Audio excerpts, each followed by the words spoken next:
Bonjour à tous et bienvenue dans cette vidéo. Nous sommes là car vous avez été très nombreux à me réclamer une vidéo sur l'analyse du vol du Sukhoi 57, le Felon, au meeting aérien qui a eu lieu dans le sud de la Chine en ce début novembre. Alors que de nombreux observateurs disaient que ça commençait à sentir le sapin pour l'industrie aéronautique et militaire russe, la démonstration a clairement envoyé du bois, mais les critiques ont fait feu de tout bois sur les finitions de cet avion qui serait en fait un prototype. Alors aujourd'hui, ce que je vous propose, c'est de ne pas faire de langue de bois, de regarder et d'analyser point par point cette démonstration aérienne, de voir ce qu'elle nous apprend et ce qu'elle ne peut pas nous apprendre, et derrière finir par mes two sons. Et vous êtes peut-être dit que j'ai le bois dur aujourd'hui avec mes références justement au bois.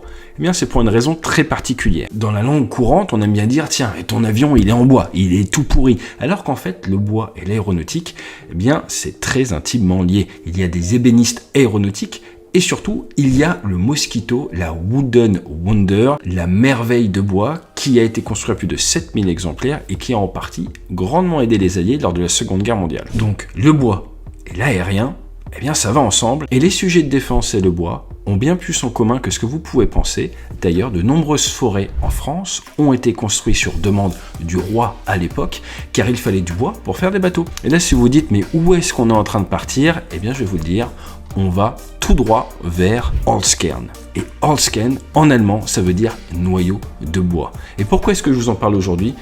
Parce que mes nouvelles lunettes, elles nous viennent tout droit de chez Holzkern. Et même Maverick n'a pas les mêmes. Et si vous êtes comme moi, vous êtes en train d'anticiper, nous sommes mi-novembre, et là vous vous dites, Noël arrive, je ne sais pas quoi offrir à mes proches ou à moi-même. Et là, on a un super deal pour vous. Holzkern, ils ont été créés en 2016, ce sont des dizaines de milliers de clients satisfaits, et ils vous proposent forcément des conceptions uniques autour du bois, mais également autour de certaines pierres. Et quand vous commandez chez eux, vous recevez des superbes boîtes avec, des super produits à l'intérieur pour vous-même, pour vos proches. Et je vous cache pas que personnellement, j'ai pris un petit peu d'avance cette année pour Noël. Et oui, j'espère que mes proches ne regardent pas trop cette vidéo, sinon je vais un petit peu spoiler mes cadeaux. Holzkern, ils fabriquent en très petite quantité et surtout, chacun de leurs bijoux est assez unique. Pourquoi? Parce que ça vient du bois, c'est donc des morceaux particuliers. Forcément, leur bois, il est certifié FSC. Alors, à ne pas confondre avec les FCS, Flight Control System, les commandes de vol dans l'aérien. Là, c'est du FSC, engagé contre la déforestation. Donc, du 19 novembre au 2 décembre Austerlitz, date très connue par les officiers français, vous avez jusqu'à 30% de réduction. Donc, c'est le moment ou jamais pour avoir la classe à la Top Gun Maverick version Holzkern, ou alors pour prendre de l'avance, pour vous faire plaisir à vos proches, avec cette marque qui a une identité extrêmement sympa et qui vous permettra d'envoyer du bois au pied du sapin.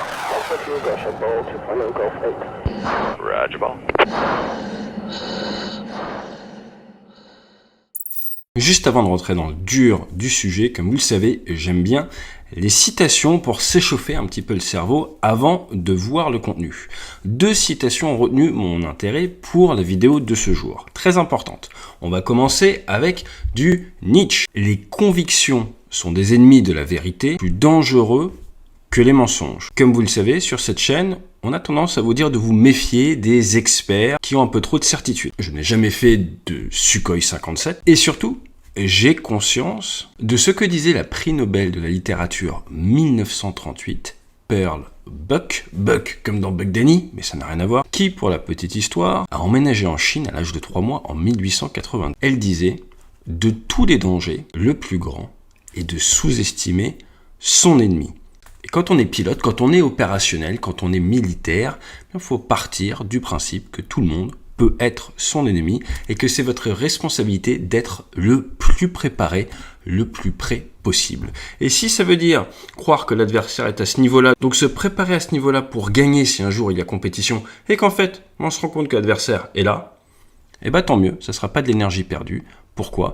Parce que c'est notre responsabilité, notre devoir vis-à-vis de nos citoyens, de notre nation. Donc vous l'aurez compris, dans cette vidéo, on ne va pas prendre de haut les Sukhoi 57 et pendant une demi-heure se moquer des vis apparentes ou des vis cachées. Et oui, encore une petite blague. Allez, on attaque.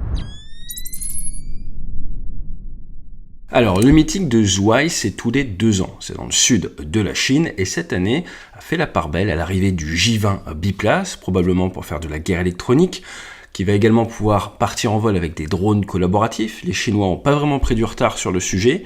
Le H-20, le KJ-3000, mais également des hélicoptères comme le WZ-21, sans oublier le J-35A. D'ailleurs, faites-moi savoir dans les commentaires si vous souhaitez qu'on traite du J-35A, une sorte de F-35 en bimoteur. Il y a pas mal de choses à dire sur le sujet, je pense. Je vous rappelle que le Sukhoi 57, le prototype, c'est le T-50. Il semblerait que l'avion que l'on a observé soit un prototype, soit le numéro 4. Et il y a différentes raisons pour lesquelles vous voulez amener un prototype sur un salon. La première, c'est des besoins opérationnels. Vous n'avez pas d'aéronef de série disponible.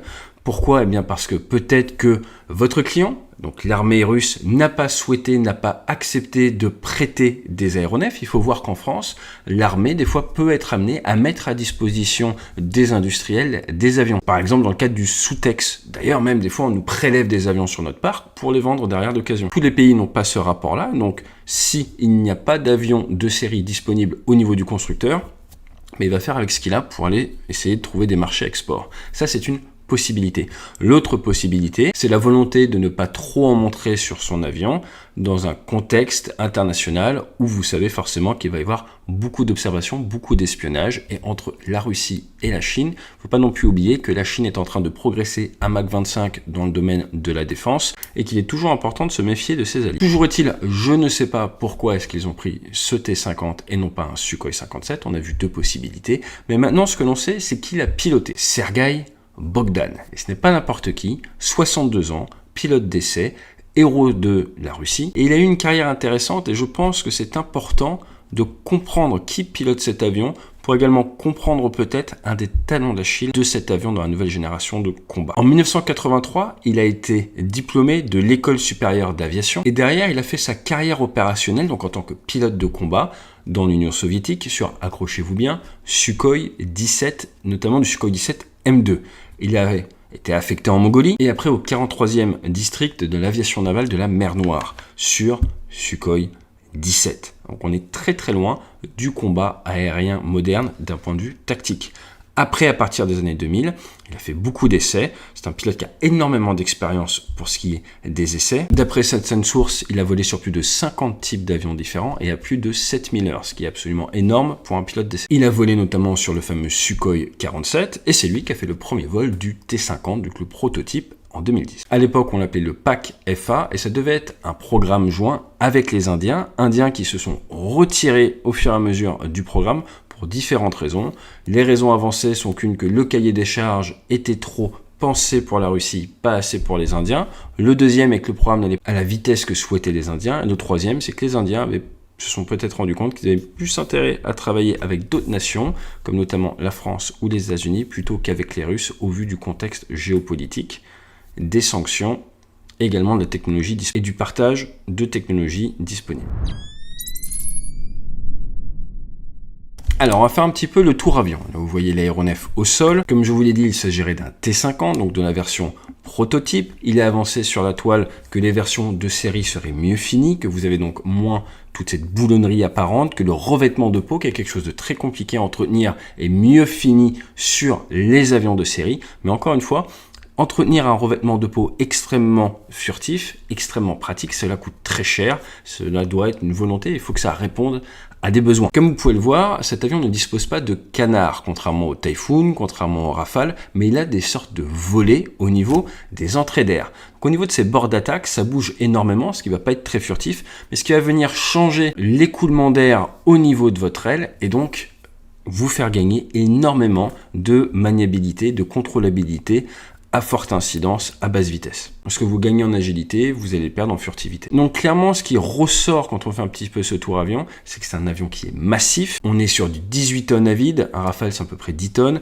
On est sur du 35 tonnes à la masse max, un Rafale c'est 24 tonnes. On peut mettre 10 tonnes de fuel à l'intérieur, 2 fois plus que dans un Rafale, c'est 4 tonnes 7. Et avec un avion aussi gros, eh bien, vous pouvez mettre 1 du pétrole, 2 de l'armement, 2 fois 6 points d'emport en interne, 2 soutes de 2 petites soutes pour les missiles courte portée latéral, 6 points d'emport externe, mais ça va vous coûter, vous allez sacrifier de la furtivité si vous prenez de la charge externe. Et après, vous avez de la place pour des radars. Et là, ils n'ont pas fait semblant. Déjà, quand j'étais opérationnel, on regardait un petit peu ces avancées. Pourquoi? Parce qu'ils ont eu une idée d'avoir des radars en bande X à l'avant, un grand classique avec une antenne active. Après également, au niveau des côtés, pourquoi est-ce que vous voulez avoir des radars sur les côtés? Pour pouvoir continuer à désigner une cible pour renvoyer des informations à votre missile en l'air. Donc il y a une chose qui est souvent mal comprise dans l'art aérienne du combat longue portée, c'est que je vois une cible, bon chasseur, je tire. Le mauvais chasseur, bon bah c'est le gars qui a un fusil, il voit un truc qui bouge, il tire. Ouais, bien sûr. Il tire. Le problème c'est que si vous tirez de très loin, par exemple on va dire à 100 km, votre cible peut se déplacer. Si elle estime qu'il y a peut-être un missile qui vient vers elle, votre cible risque de faire peut-être 30 degrés vers la gauche, 30 degrés vers la droite. Et à ce moment-là, si vous ne rafraîchissez pas la position et le changement de trajectoire de votre cible à votre missile, lui, il est équipé d'un tout petit radar. Et ce petit radar, il va s'allumer qu'à une certaine distance de sa cible présumée, ce qu'on appelle passer pitbull, le chien enragé. Mais le problème, c'est que si votre chien devient enragé et qu'il n'y a rien devant, parce que la cible elle est à 15 km plus à droite ou à gauche, parce qu'elle a bougé après que vous ayez tiré, eh bien, vous n'allez pas faire but. Donc, vous voulez pouvoir continuer à donner une mise à jour de la position de votre adversaire à votre missile pendant ce qu'on appelle son temps de vol inertiel. Et pour ce faire, il faut maintenir le contact, soit vous avec votre avion, soit sur un réseau coopératif, avec par exemple une frégate, un avion radar ou un autre aéronef qui, grâce au partage de données, puisse faire le partage avec le missile également. Et donc là, vous rentrez dans ces fameux clouds, si je puis dire, ces nuages de partage de l'information sur lesquels l'Occident travaille énormément. Donc là, on voit que le choix est d'avoir un Sukhoi 57 autosuffisant qui lui permet de tirer, après d'éviter de se rapprocher de la menace et de continuer de manière autonome. C'est plus résilient. Eh bien, d'éclairer la cible et de mettre à jour sa position. C'est très malin. Le prix, ça va être du poids, de l'emport et forcément un peu de technologie. Il y aurait peut-être même un radar au niveau de la queue qui vous permettrait de faire demi-tour et de continuer à le faire, ça, on ne sait pas. Face aux avions furtifs, les Russes se sont dit, au niveau des bords d'attaque, on va installer des radars en bande L. Je vous parlais tout à l'heure de la bande X-ray, utilisée par normalement les radars d'avions de chasse et également les autodirecteurs de missiles. Là, c'est du radar en bande L, qui est une bande beaucoup plus grande. Pourquoi? Parce que F-22, F-35, F-117, c'est réfléchi pour être furtif face à des ondes X-ray. Donc, si vous êtes réfléchi et optimisé contre du X-ray, vous ne pouvez pas en même temps être réfléchi et optimisé face à du Lima, qui est des bandes d'ondes beaucoup plus grandes. Donc, il faut faire un choix. Et donc, les Russes se sont dit, on va mettre à la fois du X-ray et du Lima, ce qui devrait nous permettre de mieux détecter des avions furtifs. Rajoutez à tout ça un IRST. Donc l'IRST, c'est un senseur infrarouge. On en a par exemple sur Rafale. C'est très efficace. Ça vous permet de détecter les sources de chaleur. Et cet IRST, c'est passif. Ça vous permet de voir, par exemple, si un avion allume sa post-combustion à des dizaines de kilomètres. Donc ça va vous permettre de détecter, par exemple, un avion furtif qui émet trop de chaleur, ou ça peut, dans certains cas, en fonction de la sensibilité et du développement technologique, peut-être détecter des missiles. Alors maintenant, attention, tout ce que je vous dis là, ça fait un peu liste au Père Noël, et il faut que tout fonctionne, il faut que tout soit opérationnel, et si vous voulez que ça marche bien, il vous faut également qu'au niveau des systèmes, ils aient une connaissance d'à quoi ressemble la signature infrarouge d'un avion, d'un F-35, d'un F-22, pour pouvoir vous aider à les voir. Donc il y a également tout un gros travail pour des experts en guerre électronique. C'est pour ça que c'est une spécialité qui existe dans les armées, qui est très précieuse. Alors juste avant de partir en vol, ce que je vous propose, c'est qu'on revienne un tout petit peu sur la genèse du Sukhoi 57 qu'on a pu voir dans Top Gun Maverick. À la fin du RSS, MiG et Sukhoi ont de leur côté investi dans des prototypes. Ça nous a donné le Sukhoi 47, le MiG 1.44, et c'est tous les deux ensemble qu'ils ont travaillé pour nous apporter ce Sukhoi 57. Comme je vous l'ai dit, l'Inde s'est montrée intéressée dès 2008, s'est retirée du programme en 2018, donc il y avait déjà les sanctions contre la Russie. Le premier vol du prototype avec notre pilote d'essai, c'était le 29 janvier 2010, et rapidement, ils ont eu des soucis au niveau de la cellule avec des criques et des fissures qui sont apparues. L'autre problématique qu'ils ont eu, c'est au niveau des moteurs. Vous avez les AL-31, là c'est une version spéciale, les 41 qui ont été un peu augmentés afin de vous donner 2 fois 8 tonnes de poussée à sec, sans post-combustion, ou 2 fois 14 tonnes de poussée avec l'APC. C'est juste monstrueux. C'est simple, c'est 2 fois plus que les moteurs du Rafale. Forcément, les Russes ont des moteurs qui poussent énormément. D'un point de vue maintenance, c'est plus compliqué, ce qui pose des soucis. Et c'est bien de faire des avions très lourds et très gros, mais forcément, il faut beaucoup de puissance, beaucoup de pétrole. Donc lors du développement, il y a eu des soucis avec le réacteur. Il semblerait qu'un nouveau réacteur soit arrivé. Pour l'instant, en source ouverte, on manque un petit peu d'informations. Si vous dites, les Russes sont vraiment mauvais avec leur réacteur, je vous renvoie vers Dassault et notre Falcon 5X. Falcon 5X, dont le moteur devait être un moteur SilverQuest, produit en France, produit par les entreprises françaises. L'avion a fait son premier vol, souci de moteur, ça n'a pas marché, ils ont carrément arrêté le 5X pour passer au 6X avec un moteur Pratt & Whitney. Donc c'est pas tout se moquer des déboires d'autres pays, c'est toujours important de se rendre compte de la difficulté d'un programme. Pensez F-35, pensez Rafale, vol du prototype en 86, avion vraiment fini 2010-2014 avec les dernières versions. Ce sont des programmes et des projets extrêmement longs, extrêmement complexes à mettre en œuvre. Mais ce qu'il faut regarder, c'est le produit fini. Pourquoi ? Parce que si vous prenez le Rafale en 1995, en les années 2000, ça n'a rien à voir avec le Rafale qu'on a maintenant, qui est un avion absolument exceptionnel. Si vous prenez le F-35 d'il y a 10 ans, je pense que ça n'a rien à voir avec le F-35 de dans 10 ans. Et ce qui compte pour la défense d'une nation, pour l'opérationnel, c'est qu'à terme, à maturité, au moment où la guerre vraiment peut avoir la nécessité de l'emploi de ce type d'armement, qu'il soit prêt, au niveau et qu'il fasse le job. Tous les déboires en amont, j'ai envie de vous dire, on s'en fiche un petit peu. C'est comme vos blessures à l'entraînement en tant que sportif. Si vous gagnez les Jeux Olympiques sur 100 mètres, toutes les problématiques en amont sont oubliées. Seule différence avec les métiers des armes, on ne sait jamais quand vont être les JO. Pour finir par une petite aparté sur l'industrie de défense russe, il faut quand même savoir qu'au courant des années 2010, vous avez Sagem, Thales qui se sont retrouvés dans des avions russes, notamment par exemple les Sukhoi 30 CM biélorusses avec le head-up display. Regardez la forme de cette visualisation tête haute, ça ressemble un petit peu beaucoup à celle du Rafale. Pareil en Malaisie ou au Kazakhstan. Donc cette dépendance sur du matériel occidental a forcément retardé et créé des talons d'Achille dans l'industrie russe. Talons d'Achille et retard qui mettent du temps à être compensés. Pourquoi je vous parlais tout à l'heure de l'expérience sur Sukhoi 17 de notre pilote de présentation. Regardez ces images, elles sont absolument incroyables. Le Sukhoi 57 est un avion extrêmement manœuvrant. Est-ce qu'il est plus manœuvrant qu'un Rafale ? On va pas se mentir, oui. Regardez au niveau des tuyères, cela incline, les commandes de vol. Ils se permettent des choses que l'on ne se permet pas avec des avions occidentaux, comme par exemple de la marche arrière. On aurait peur en tant que Français, on a interdiction de le faire. Pourquoi ? Parce qu'on nous dit sinon ça pourrait faire décrocher le compresseur. Donc on s'interdit de faire ça. Il faut savoir par exemple que les Anglais, sur Jet Provost, faisaient de la marche arrière, ils mettaient leur Jet Provost vertical, redescendaient, ça posait pas de souci. Le Mirage 2000 peut le faire également, mais nous n'avons pas le droit, en tant qu'utilisateurs, de le faire, c'est une contrainte d'emploi. Les Russes ont toujours été beaucoup plus axés sur ces manœuvres basse vitesse, extrêmement impressionnantes, vous connaissez le Cobra. Maintenant, ce qui est intéressant de voir, c'est quelle utilité pour un avion de 5e génération. Avoir un avion extrêmement manœuvrant, c'est super en meeting aérien. Et ça peut également être efficace en combat rapproché en 1 contre 1. En 2 contre 1 ou en 2 contre 2, ça va être très différent, car si vous commencez à vous arrêter dans le ciel, n'importe qui, avec un viseur de casque, va pouvoir facilement vous tirer et vous vous retrouvez arrêté dans le ciel avec aucune option. Je vous rappelle que le combat aérien, c'est un combat d'énergie.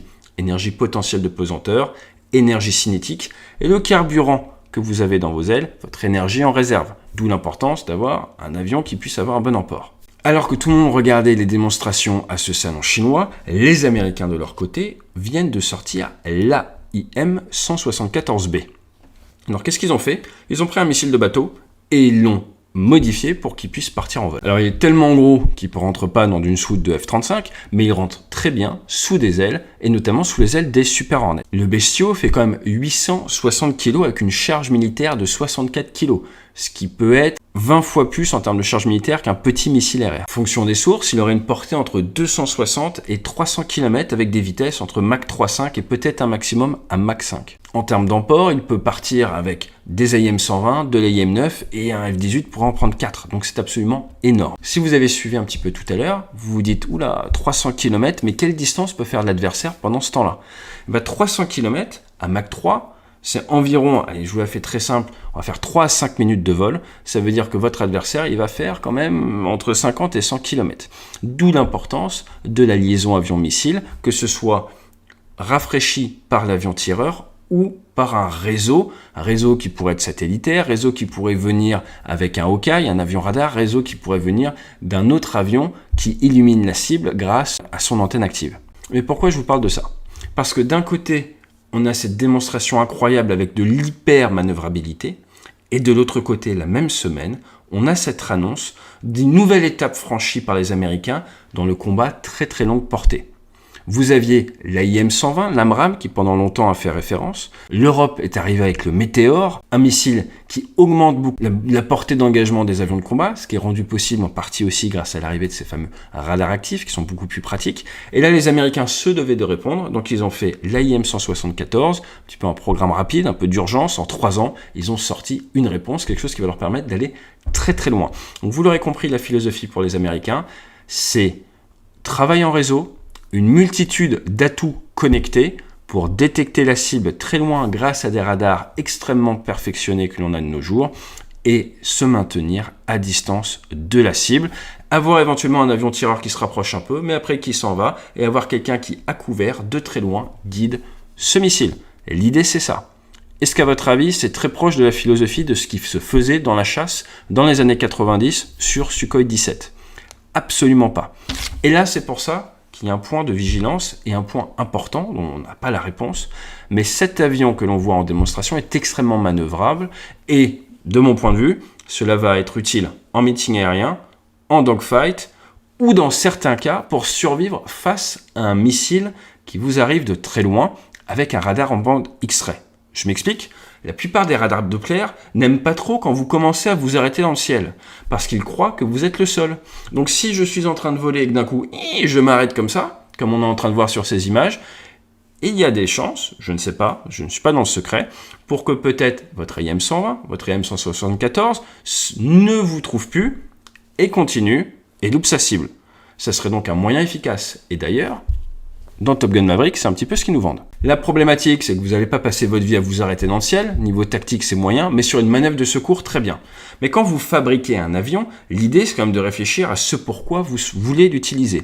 Et donc, si votre avion est tout parfaitement optimisé pour du combat rapproché, s'arrêter dans le ciel, peut-être qu'il n'est pas aussi bien optimisé pour ce travail collaboratif, cette vision que l'on a en Occident de ce que va être la guerre du futur. Et qu'est-ce qui me fait dire ça ? Cette capacité à devoir être autonome, à devoir l'aimer. Maintenant, point intéressant, quand on fait la guerre à coups de PPT et de PowerPoint, ça paraît être génial d'avoir un grand réseau où tout le monde communique, s'échange des informations, un avion tireur, un avion illuminateur, tout ça c'est merveilleux.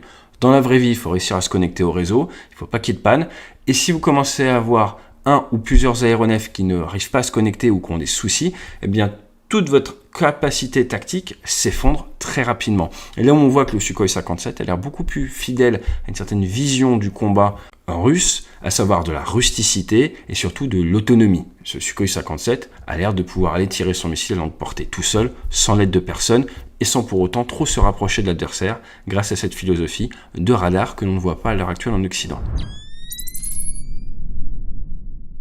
Allez, on résume un petit peu tout ça.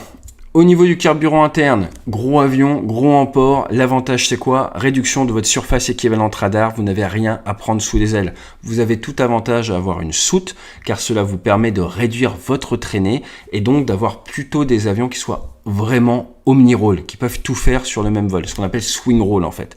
Quand vous avez un avion F-18, Rafale, Typhoon qui n'a pas de soute en interne, si vous partez faire de l'air-sol et que vous devez faire de l'air-air, vos performances ne seront pas les mêmes car vous avez des bombes sous les ailes, ça va freiner, ça va traîner plus, consommer plus.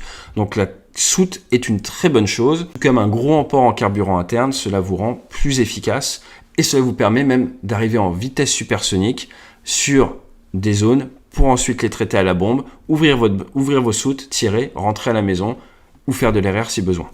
Donc ça, c'est un gros point, très bien pour le Sukhoi 57.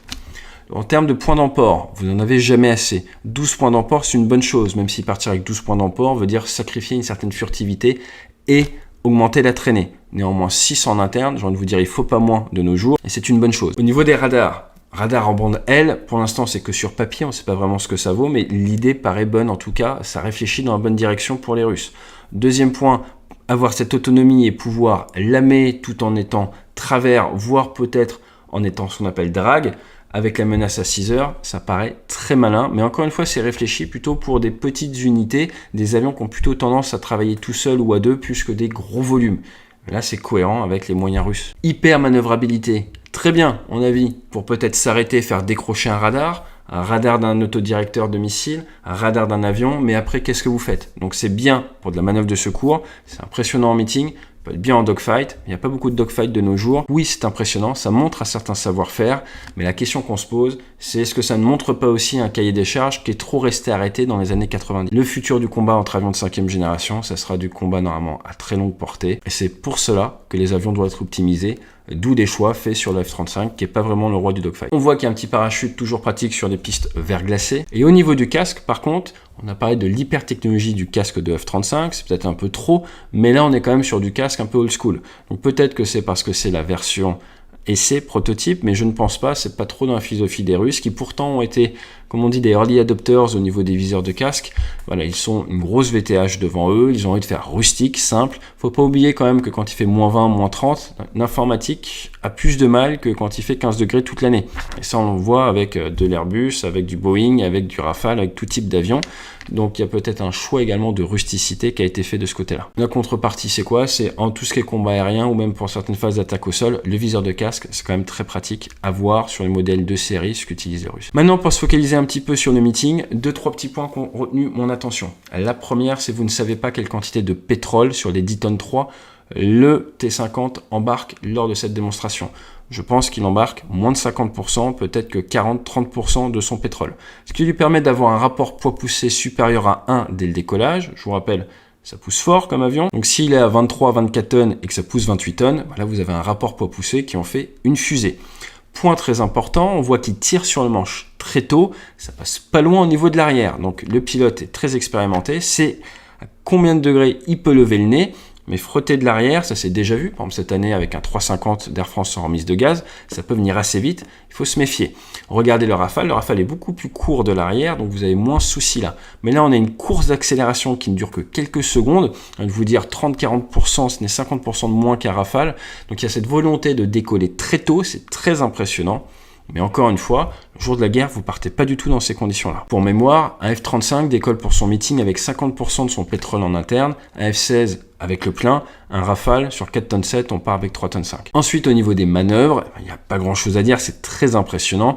On revient sur ce qu'on disait tout à l'heure, capacité d'évolution basse vitesse, très forte autorité au niveau des commandes de vol, grosse capacité à venir dépointer, ce qui peut avoir un avantage en combat rapproché. Énorme capacité au niveau de l'entrée d'air à continuer à fournir de l'air pour les réacteurs sans les faire décrocher.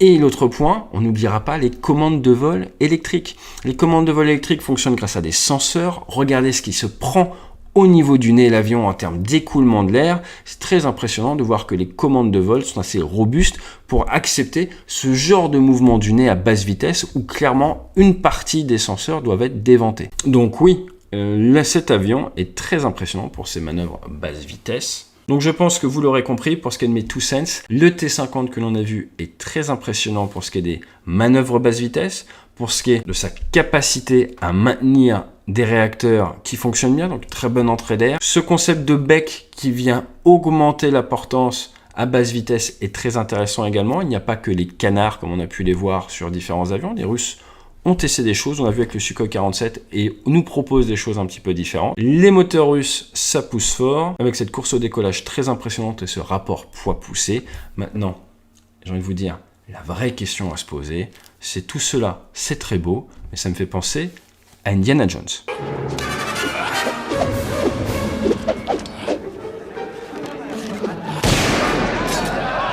Quel est l'état final recherché d'un avion de 5e génération ? Quel est le cahier des charges pour lequel il a été construit? Quelle est la volonté du constructeur avec cet avion? Est-ce que c'est pénétrer en profondeur en territoire ennemi pour pouvoir faire une frappe? Est-ce que c'est pouvoir protéger un espace aérien? Est-ce que c'est pouvoir faire un avion omni-rôle? Et normalement, c'est plutôt pour ça qu'il a été vendu. Pouvoir faire un petit peu de tout. Et dans ce cas-là, un avion avec des soutes, avec une capacité de vol supersonique, du coup avec des bombes à l'intérieur, c'est une bonne chose. À voir pour ce qui est de l'illumination laser, pour pouvoir guider des bombes. Mais au final, à quoi peut servir cet avion? Eh bien, on le voit, c'est un avion qui a l'air d'être assez omni-rôle, assez bien pensé pour pouvoir faire de tout, avec une capacité de changement pendant le vol. C'est-à-dire, je fais de l'AIR, mais après je fais de l'air-sol, et après je finis par de l'AIR, le tout avec une capacité de vol supersonique. Pourquoi est-ce que j'en parle aussi souvent? Je vais juste vous donner une idée très simple. Vous volez à Mach 0,8 avec des bombes, vous ne pouvez pas accélérer au-dessus à cause justement de votre limitation d'emport. Un avion ennemi vole à Mach 1,6, il va donc vous rattraper de 0,8 nautiques par minute. S'il décolle et qu'il est 80 nautiques derrière vous, 150 bornes derrière vous, c'est-à-dire que 10 minutes après, il vous tire dessus au canon, juste pour vous donner une petite idée. Donc, il est important, dans un monde où on a un petit peu oublié l'importance du vol supersonique, d'avoir conscience des petits talons d'Achille des avions de 4.5e génération qui ne sont pas dotés de soutes, à savoir l'augmentation de leur traînée, l'augmentation de leur SER et leur incapacité à accélérer au-dessus d'une certaine valeur que je ne vous donnerai pas quand ils sont équipés en air-sol.